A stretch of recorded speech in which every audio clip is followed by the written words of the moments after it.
The Ghost Brahman by Reverend Lal Bihari Dey reflects the values of the traditional folk tales, which for were not the value of which were not actually explored for years and years and years, in fact for thousands of years, because very few before Reverend Lal Bihari Dey could read out the significance and depth of exploring the messages that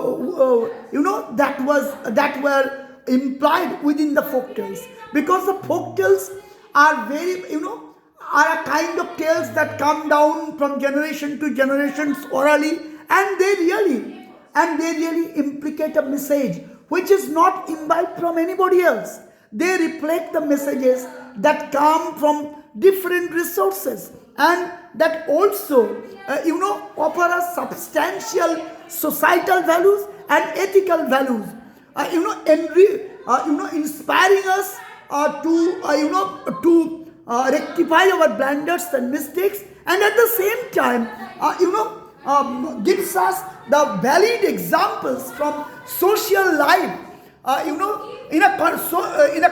in so much convincing a way that we get stunned, we get awfully stuck, and we just get awestruck to detect its delicate and refined messages, the sublime messages given for us for certain sublime causes to uplift the ethical and traditional values of our society, not only our regional society or national or our national society, for the global society,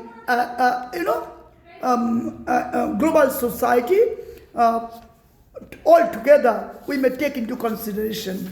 These folk tales have their own relevance and significance. That in this particular story, the Ghost Brahman, we have certain characters like the original Brahman, who was not a very clean Brahman, and who came of a very poor economic background, not managing to have a kind of a marriage to get involved into marriage relation, because he was not able to collect the money needed to be given at the time to the bride's family, because particular time it was not the bridegroom who had to pay, but the husband would have to pay for the to marry certain bridegroom and all that certain in that way. It was a kind of different society at that time, and that non-Kulin, very economically bankrupt person, that Brahmin, when he got himself married to a woman, and he soon felt the urgency of gathering lots of money, but ultimately he couldn't collect those money to mitigate the family demands, and he ultimately went to certain places, started for certain places to collect the resources, because because he wanted to frame a stable family life, because without money no conjugal life can be continued. He felt the urgency to leave the house to collect in search of money, and after coming back after years, how many years it has not that has not been pointed in this story properly, but say 6, 7, 8 years like that, or maybe 4, 5 years like that. How many years that have not been exactly mentioned to, as far as I have gone through a brief reading to the text, and after coming back home, he was driven by another replica of his own image, and he got stuck that how could he himself be driven out of his own, another replica of his own image, himself to be the owner of his house. He claims himself to be the husband of his wife. He claimed himself the son of his own mother. And in this way, being very, very, grief-stricken, that real Brahman went to the king's palace and demanded justice. But the king and his loyal court couldn't actually deliver any kind of justice to this bereaved, Brahmin. And ultimately, it became his practice to attend the royal court every day and beg for justice, real justice. He was crying, he was weeping, he was trying to make justice, but no justice was. The king couldn't distinguish between the king summoned both the Brahmin, the original Brahmin and the ghost Brahmin, but couldn't distinguish who the real one was, as the real Brahmin's wife or mother couldn't detect about it. And when he left all kinds of he became a very, very, very, very dejected. He was moving through certain cowboys thing, and a cowboy, they were playing certain, cowboy king was playing certain game, and the cowboy king saw that real Brahman taking rest under a tree with weeping, lamenting and all that. And the cowboy king summoned that Brahmin through his own members. And when he listened to the entire story, he called him, I can tackle the entire matter. And all he needed was to arrange the permission of the king, to conduct the justice. And that real Brahmin, poor Brahmin, went to the royal court and achieved the permission to hand over the cowboy king to deliver the justice, to conduct that trial process. And as per the permission of the king, the cowboy king summoned both the ghost king and the real Brahmin, the ghost Brahmin and the real Brahmin. And the cowboy king, through his ready wit, intelligence and talent, just whipped out the texture of a very delicate policy. And he ordered both of them to, cross a very narrowed glass, narrow glass bottle like that, fitted with a tight cork and like that. And the poor Brahmin, seeing the same, got very, very angry about the cowboy king, and thinking that all his efforts had gone in vain. But he had to obey, and he told, no, I cannot just get past this narrow glass bottle fitted with cork. And that ghost, immediately due to his supernatural power, he changed himself into a very, very, very, very teeny particle like, insect. And the insect entered into the bottle. And as soon as the insect entered into the bottle, the cowboy king immediately, the ghost Brahmin changed himself into the image of an insect. And when he put the cowboy king, put the cork inside the bottle and and trapped the ghost king within the bottle. And then despite lots of power within the ghost, he couldn't come out. That's why we have an image of bottle king, bottle giant, and all that type of things like that, with a tight fitted cork. And then he ordered the real Brahmin to put the corked bottle inside the ocean, so that the ghost gets drowned and he gets the justice. And in this way, the real Brahmin got the justice in the process. And we have to understand the replica, that without going through trials and tribulations in life, we cannot all the time get the justice. Maybe the justice comes a bit easily. Maybe at certain point of time, the justice comes a bit late. But another point of thing here may be noted, that all the time in the context of the real life, lots of knowledge doesn't come into way, because knowledge is something, deep philosophic knowledge, deep philosophic thought, and all these things, wisdom and everything don't come into play when common sense, ready wit, talent, and all these things, weave out the texture of an extraordinary talent. And that's why, the cowboy king with his common sense, ready wit, and certain, certain kind of, manufactured, imagination, which that smacks of studied inventions of his original common sense and wit. And he could get the exact thing from a very, very closely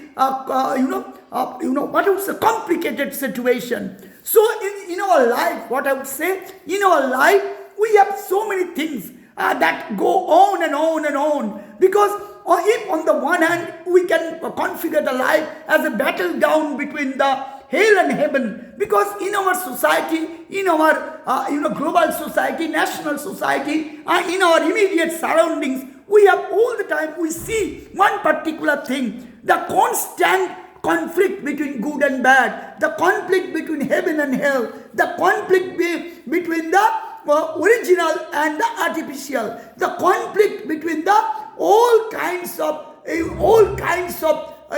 sublime aesthetics of life and the vulgarities of life. This constant music of conflict and contestation goes on and on. We cannot just control it, because we cannot just control it. We have to understand that at certain times we have to let life flow, continue its own music. And if we can flow, we can continue its own music, we can understand that we have missed out so many positivities of life that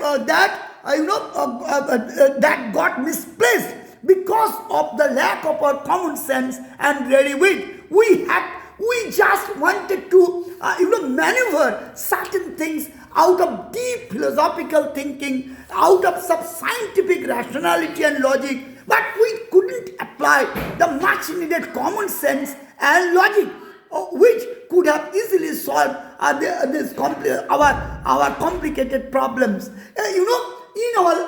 the other hand, if you see the thing in a different way, if you imagine the thing in a bit different way, you can understand, and you can understand that in this particular folktale story, the ghost Brahmin, we have the character portrait. We have certain characters, the woman, particularly the woman characters, the wife and the mother. They were subdued. The mother didn't have any voice, as if she was, she could distinguish between her original son and the fake son. Neither she was able to withstand the music of her own son's grief and lament. An original mother should have noted it out, but she failed to do that. In that societal system, we think we detect lots of things that skim out behind our notice. And the wife, more importantly, the wife couldn't spot out her husband, though the moment the ghost Brahmin came back, she suspected that it was, she doubted that it was a certain, there might be certain, misplaced things in it. There's maybe certain mischievous components within that Brahmin, that proxy Brahmin, that ghost Brahmin, but really she couldn't detect it properly, and she was also remained a kind of silent voice in a patriotic society, in a male-dominated, pragmatic Indian society. But in that kind of thinking, the woman, the picture of the woman, the images of the woman characters were not seen as dynamic, neither seen as scientific, nor seen very much active in the contestations or in the context of this particular story. But on the other hand, if I delve deeper and deeper into this story, into this folk folktale story, the ghost Brahman. If we want to explore more, at times God, it's always a conflict between good and bad. You can really, if you want to consider it in a different way. If we go back to our, long past history in realm of literature, we have seen so many things like in the form of John Keats. You see, John Keats was stamped. John Keats was stamped as a very poet by the then traditional critics from all political and societal values. They are all different. It's particular way. You see, in these societal things, John Keats was stamped as a layman's poet by the then critics, not belonging to any particular, political ideology or social ideology or particular community or throughout the global as a whole. Acknowledged critics of the time, just shouted out Keats as a layman's poet, not that that doesn't demand their attention to be reviewed and like that, but see the irony of those acknowledged critics of all different political organizations, of different ideologies, of different nations, together, see, they have been put into the dustbin of history. Whereas Keats, as a real, talent, now, shining in the, just like a brilliant star twinkling in the sky with all kinds of magnetic, mesmerizing mesmerizing fragrance and all that. So, it takes time, certain time, even in our history we have seen, in case of real judgment, John Keats didn't get the judgment in his lifetime. But, after so many days, but after 2-3 decades and 4-5 decades after John Keats' death, everybody was, startled to detect the terrible potential of John Keats. And throughout the life, crores and crores of researches have been made, possibly and definitely, along with Rabindranath Tagore, Milton, T.S. Eliot, and John Keats must be identified as one of the best 5 poets ever born to any language across the global world so far, since the dawn of civilization till this point of time. And we can understand through, as long as just like Tagore, Rabindranath Tagore, Milton, and T.S. Eliot, as long as this world will continue to exist, not to speak of Virgil, Homer, any, they all play to war. This particular John Keats will be remembered forever for his deep resonance, for his deep quality. So at times, we don't get the judgment, we don't get justice. So here in the context of this story, a different kind of projection has been given. That Brahmin, that poor Brahmin, was so much frustrated and started uttering, "See, our king cannot give me judgment," and all that. See the irony of his condition. This also reflects at that time the political and bankruptcy of the king's court. The king, with all his intellectual royal pundits and scholars at his royal court, couldn't give the real verdict to a simple Brahmin. But the cowboy king ultimately gave was through his common sense, through his ready wit, through his mesmerizing talent and all that, we got the what a texture of a particular particular idea, how to trap that cost into how to identify between the two, how to because the Brahmin, another thing, the concept of Brahmin, the ghost Brahmin couldn't get the trap because he was the symbol of all devilish things. So he was tempted to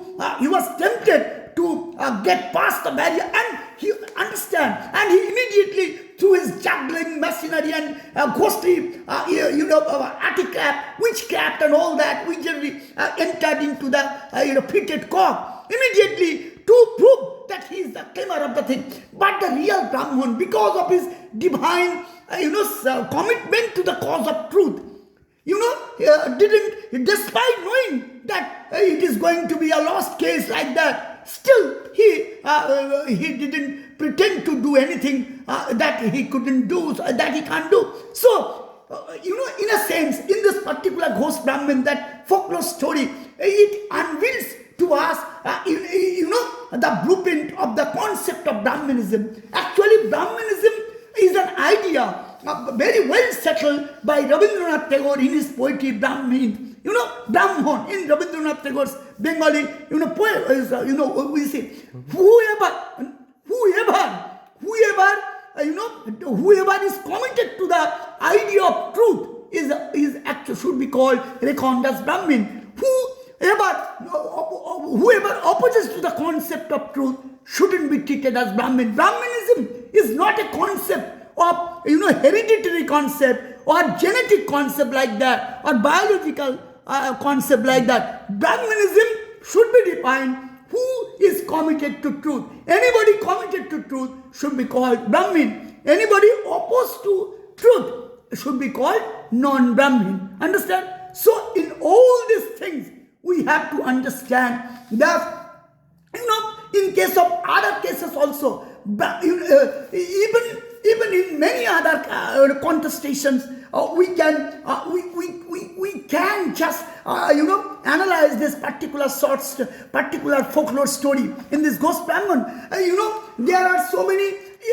The cowboy, the king's royal court was placed as opposed to the cowboy king's court. The cowboy king in a natural setting, amidst nature, was playing the simple things, and they were the creature of the nature. They were the sons of nature. Whereas the king with his palatial royal court and all that, ultimately put to be dull, dumb, and nonsense creature, because that king couldn't deliver the simplest judgment along with all the intellectual personality. It saw the intellectual personalities of the time into his court. So through this particular folklore story, we give a mockery of the traditional intellect or the royal court of that time, because that royal court glitters all the time of all artificial things. That reality, the real Brahmin, what's the concept of it? That real Brahmin, because of his depth of knowledge, because of his commitment to truth, he could imagine everything. Understand? So it's not to be bottled. Galileo bottled Galileo didn't tell the truth. Galileo, the great scientist, because at that time, sun, it was the common conception, common knowledge, that it was the common knowledge, conventional common knowledge at that time was that. At the time, when Galileo opposed to that idea that it's not the sun that revolves around the earth, it's earth. It's the earth that revolves around the sun. And the king, and with all his intellectuals, present at the time of the global society, devout Galileo and wanted to alter his comment and observation. But Galileo didn't do so. And he was committed to the truth. And he was forced to drink poison before everyone. So at times everyone has a collective envy. Remember, in this global society, when the talent expresses itself, when the music of talent, when the music of wit, when the music of poetry, when the music of simplicity, all these things, radiate through the air, ethereal imagination, the collective envy, not an individual's envy, the collective envy try to control the things, because they themselves, get trapped into the idea of terrible, heinous enviousness, because they cannot just withstand the music of talent. They were able to hide throughout the year. So in this way, in the common sense code, that the royal code was mocked, despite having lots of, despite on the one hand the cowboy king's court, and on the other hand the royal king's court. Ultimately, royal king's court also on the side, ultimately they were valued because they gave the permission to they accepted accepted their limitations, that they were not in a position to distinguish between the two. So they were not hypocritic at the same time. The king allowed the cowboy king to decide about it. And he accepted his limitations. But the cow, it has been placed side by side. The Brahmin versus ghost Brahmin. The cowboy king versus the real king. Cowboy king's code placed during the on the aura of the musical nature. Whereas the royal code with palatial buildings and everything glittering everywhere, with that smacks of knowledge, great intellectuals, all that proved to be that proved to be a kind of limited resources. This entire knowledge, philosophic depth, and all this proved to be too little to explore the simple thing, which the cowboy king delivered within a very short time, within a very short trial system. So if the king and his court were not prejudiced or so egotistic, had they been egotistic, they would not allow the cowboy king to deliver the justice where the case which they couldn't mitigate. But having said that, the cowboy king was a kind of ironic presentation of the royal kings and his court. So in this society, we have certain people who come out with all kinds of artificial demeanors, with all kinds of artificial projections, and certain kind of people with all kinds of, sweet words, sweet things. But ultimately, when we dig deeper and deeper, we are exposed to the naked vulgarities, and we can understand the outward thing, all that the common proverb that all that glitters and the outward way. You can see Lady Macbeth. Understand? The Lady Macbeth, in great Shakespeare's story, have you possibly we have heard the story of Lady Macbeth, Shakespeare's one of the greatest tragedies, Macbeth. Well, Lady Macbeth,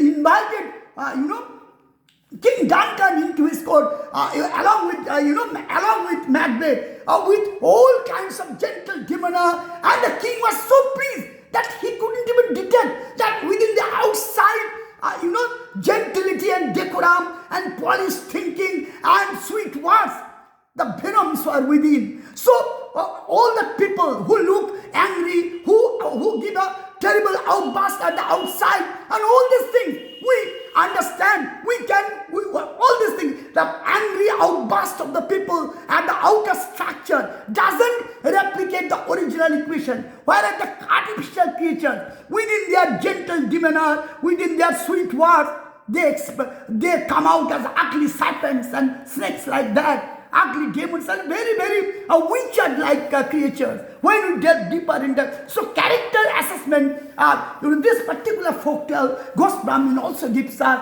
a clue to the character assessment. And finally, if we get closer and closer to this particular story, the very, very folktales, by folktales we mean the stories that come down from generation to mouth, generation to generation, but through mouth, oral tradition, and common people get one through the living example of certain stories. They get the reality of the story, realistic thinking that is not presented through figments of imagination. They collect the thing. We get the knowledge through knowledge, and we must say, if we evaluate our history also through these folk tales, through this, all these things that are original, that come down, they are not, because in our history is created by the autocrat, authoritarian societies, by the dictatorial authorities who give pass instruction to their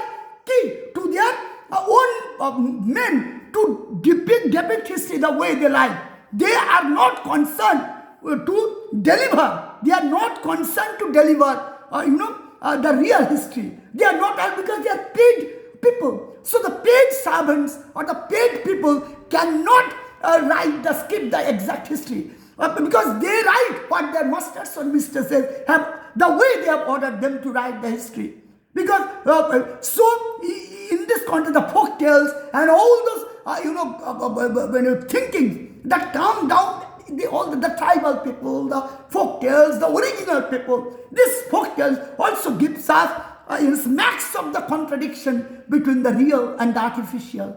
the tribal people, and all those things, the native people, aboriginal people, they are much more, original than the so-called superficial society and their artificial creatures. They come out with gentle demeanor, with sweet words, and ultimately they have ugly configuration within and outside. They project themselves something and exactly opposite to their inner characters and all that. So through these folk tales, that as we have told, gives us another parameter that gives us the urgency to rewrite not only the societal values, rescript or rewrite the societal values, but also helps us to imbibe the knowledge of a kind of ambience, of a delicate ambience, to rewrite the history from a different way.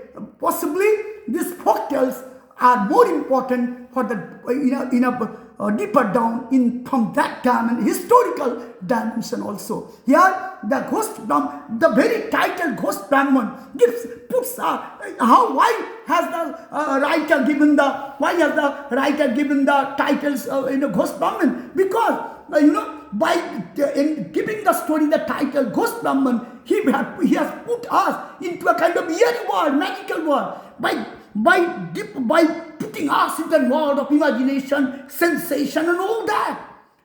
And he actually wanted to nakedly expose the artificial creatures, because the real Brahmanism comes from one's devotion to the truth, from his inner conviction. We have to read the heart rather than the words. We have to depend on our internal evaluation than external projections and all that. That is how the history or the thing should be. And here the title, the Ghost Brahmin, mocks at the traditional concept of Brahmanism, because we see so many Brahmins everywhere, Kulin Brahmins. This Brahmin was a non-Kulin. So many Brahmins here and there. They get exposed to this short story, because this folk tale story, because outside their coverings of their mask, of their gentilities and all these civic parameters, they get nakedly exposed. If we dealt with meticulous observation, their inner vulgarity, their inner spiritual and intellectual bankruptcy. That's it. I conclude here. Yeah.